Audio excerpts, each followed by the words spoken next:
Physics quit करायचा विचार करताय ना, करा क्विट. पण हा व्हिडिओ बघितल्यानंतर सगळ्यात पहिले तुम्हाला पेपर पॅटर्नचा अनालिसिसच करता येत नाही.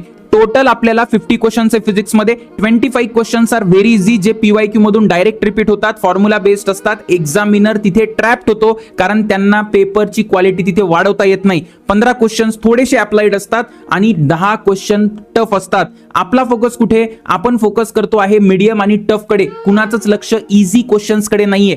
काही टॉपिक्स असे आहेत फिजिक्स मध्ये जिथून डायरेक्ट क्वेश्चन्स विचारते सीईटी, फॉर्म्युला बेस्ड, काही डोकं लागत नाही. जसं बघा एरर अनालिसिस, तुम्हाला माहिती आहे एरर अनालिसिसचा हा क्वेश्चन बघा, मी डायरेक्ट ओरली याचा आन्सर सांगू शकतो की 2y + r + t direct answer येतं. त्याच्यानंतर जसं थर्मल प्रॉपर्टीज, 11वीचा थर्मल प्रॉपर्टीज तुम्ही सोडणार आहात, पण थर्मल प्रॉपर्टीज सोडायच्या आतमध्ये त्याच्यामध्ये टेम्परेचर कन्व्हर्जनचे सोपे प्रश्न येतात. जसं फॅरनहाइट आणि डिग्री सेल्सिअस मध्ये हा प्रश्न विचारलाय, केल्विन मध्ये प्रश्न विचारलाय, डायरेक्ट आन्सर आहे. त्याच्यानंतर केसीएल, करंट इलेक्ट्रिसिटी मध्ये केसीएल आहे, इथून तुम्हाला क्वेश्चन येणार नाही का केसीएल ला? लहान बाळाला पण येईल. त्याच्यानंतर सीईटीचं एक हिडन सिक्रेट आहे की सीईटी एकाच क्वेश्चनला 4 to 5 टाइम्स रिपीट करते. असे प्रश्न जर आपण पीवायक्यू मधून शोधले आणि त्याचे आन्सर पाठ केले तर आपल्याला खूप मदत होईल. जसा हा सुपरपोजिशन ऑफ वेव्हचा क्वेश्चन आहे, 5 टाइम्स रिपीटेड आहे. मॅग्नेटिझमचा क्वेश्चन आहे, हा 4 टाइम्स रिपीटेड आहे. तर अशी स्ट्रॅटेजी मी घेऊन येणार आहे जिथे आपण इझी टॉपिक्सची मी तुला पूर्ण फिजिक्सची लिस्ट देईल आणि at the same time repeated PYQs बद्दल पण सांगेल.